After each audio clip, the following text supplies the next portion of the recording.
Photos de famille.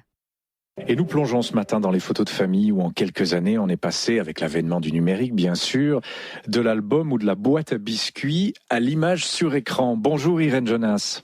Bonjour. Merci d'être notre invitée en duplex de notre studio de Paris. En tant que photographe et sociologue, vous vous passionnez justement pour l'évolution de ces chroniques familiales. La vie de famille n'était donc pas illustrée de la même manière à l'époque ?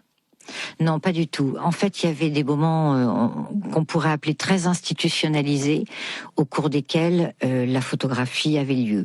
Et par exemple, si on prend l'anniversaire des enfants, qui aujourd'hui est un moment extrêmement photographié, il n'était absolument pas photographié à la fin du 19e ou au début du 20e. Ça n'existait pas du tout des photos d'anniversaire d'enfants.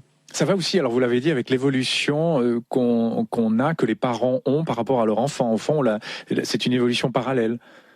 Oui, complètement. Je dirais que la photo de famille avance de façon parallèle et à la place de l'enfant, mais surtout à la mutation que connaît la famille entre le début du siècle et aujourd'hui. Enfin, le début du XXe siècle, pour préciser, et aujourd'hui. Et la mémoire familiale qui se transmettait via ces albums, est-ce que Facebook peut remplacer tout ça ?